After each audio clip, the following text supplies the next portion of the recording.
Wabak COVID-19 yang telah melanda dunia memberi kesan yang sangat besar kepada sistem politik, ekonomi, sosial, kesihatan dan juga pendidikan. Malaysia juga tidak terlepas daripada menerima kesan berikutan wabak ini. Perintah Kawalan Pergerakan yang telah dilaksanakan untuk memutuskan rantaian COVID-19 telah memberi kesan terhadap kesihatan mental rakyat Malaysia. Bahkan, impaknya juga turut membabitkan institusi kekeluargaan sehingga aspek dalaman psikologi dan kesejahteraan manusia. Adakah isu kesihatan mental ini dapat diatasi? Dan apa langkah-langkahnya? Jadi, video ini akan membincangkan tentang isu kesihatan mental rakyat Malaysia ketika COVID-19 dan juga pandangan terhadap falsafah-falsafah utama. Selamat menonton. Apa itu kesihatan mental? Menurut WHO, kesihatan mental adalah situasi di mana seseorang individu menyedari potensinya boleh berdaya tindak terhadap stres kehidupan. Kaitan antara isu kesihatan mental dengan falsafah pendidikan negara dan rukun negara. Menurut falsafah teoretikal, isu ini dapat dikaitkan dengan cabang psikologi yang melibatkan pemikiran, emosi dan tingkah laku seseorang yang meliputi perasaan takut, cemas, tertekan, bimbang dan murung.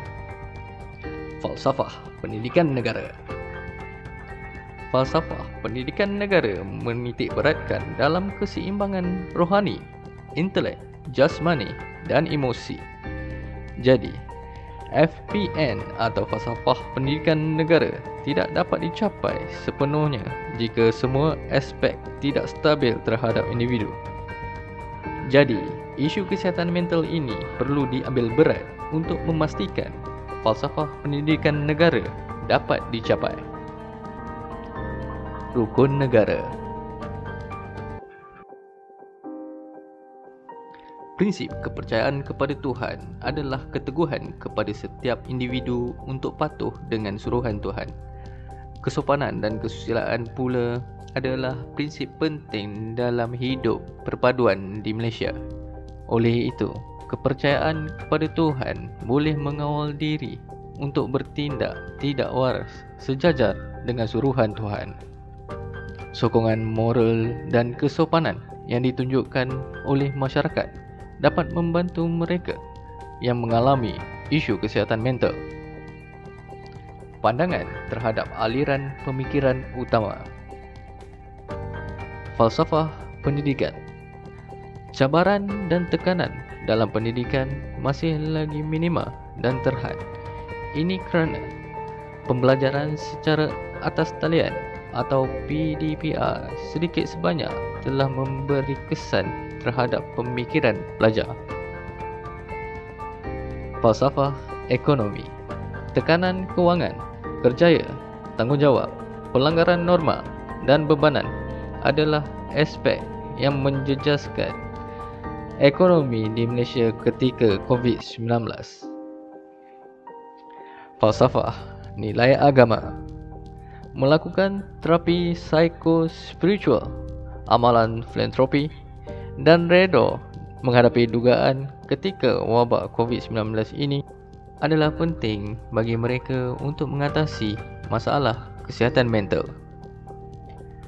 Falsafah rukun negara.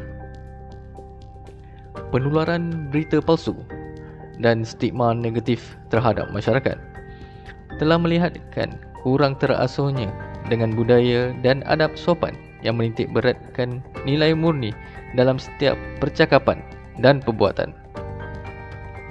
Punca-punca isu kesihatan mental. Masalah kewangan, pengambilan dadah, persekitaran rumah yang toksik, kehilangan ahli keluarga akibat jangkitan COVID-19 dan perintah kawalan pergerakan telah menjadi punca isu kesihatan mental. Impak terhadap individu, keluarga, masyarakat dan negara. Statistik kes bunuh diri yang telah mencatatkan sebanyak 20% peningkatan pada tahun 2020 berbanding 2019 telah menjadi impak terhadap individu. kesejahteraan keluarga terjejas. Peningkatan kes perceraian juga meningkat ketika COVID-19. Faktor daripada masalah kewangan, kehilangan pekerjaan, tekanan perasaan dan terlalu banyak bebanan dan komitmen telah menjadi punca permasalahan ini. Stigma masyarakat terhadap pesakit COVID-19 telah menjadi impak yang negatif kepada masyarakat. Impak terhadap negara. Statistik menunjukkan ekonomi Malaysia merosot 17.1% pada suku tahun kedua 2020. Ini telah memberi impak yang buruk terhadap ekonomi Malaysia. Langkah-langkah pencegahan dan cara mengatasi isu kesihatan mental. Mengamalkan gaya hidup sihat. Cabar pemikiran negatif. Melihat dari pelbagai perspektif, berfikiran rasional dan berfikiran optimis dapat membantu mengurangkan kebimbangan dan tekanan. Libatkan diri dengan aktiviti berfaedah. Ambil tindakan untuk lindungi diri anda. Pastikan penjagaan diri diamalkan dan kekal aktif semasa di rumah.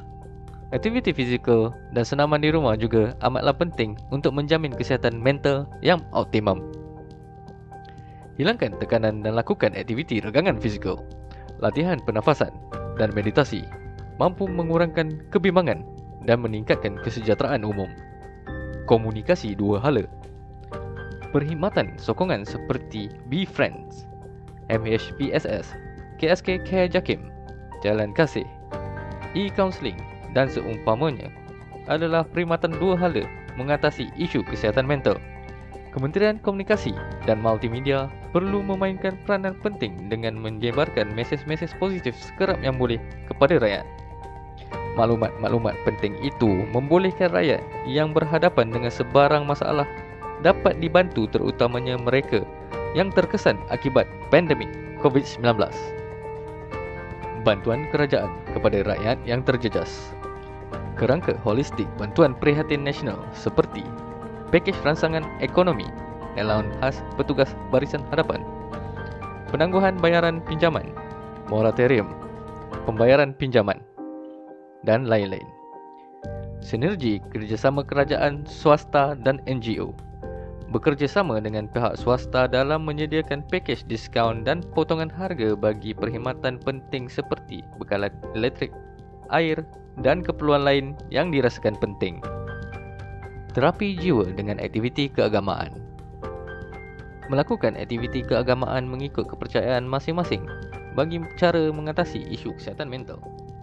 Terapi melalui pelaksanaan solat atau mengikut adat keagamaan masing-masing bagi memohon perlindungan dan kesejahteraan dalam hidup. Amalan filantropi, kedermawan, bagi memastikan individu yang kurang bernasib baik dapat dibantu dari aspek ekonomi. Terapi berzikir, berdoa, reda dengan ketentuan dan ujian Tuhan dapat membantu seseorang untuk tenang menghadapi masalah yang dihadapi. Secara hakikatnya, kita dapat melihat dan menilai sendiri bahawa kesan kepada pandemik COVID-19 yang membawa kepada masalah mental yang serius di kalangan rakyat Malaysia maupun di luar negara. Kesan dari proses isolasi, kawalan pergerakan, kejatuhan ekonomi dan bebanan rakyat menjadi punca utama permasalahan mental di kalangan rakyat. Diharap inisiatif dan langkah kerajaan serta pihak berkaitan untuk membendung dan mengatasi pandemik COVID-19 mampu memulihkan negara dari aspek ekonomi, sosiologi, psikologi dan pendidikan negara dan juga rakyat. Budaya peka dan peduli kepada keluarga, sahabat dan masyarakat sekeliling perlu diterapkan dan sesiapa yang menghadapi masalah dan terkesan dengan pandemik agar mendapatkan pertolongan dan tidak menghadapinya seorang diri. Setiap individu perlu menjalankan tanggungjawab masing-masing dalam menjaga kesihatan mental diri, keluarga dan komuniti bagi menghadapi pandemik COVID-19. Terima kasih kerana menonton. Assalamualaikum dan salam sejahtera.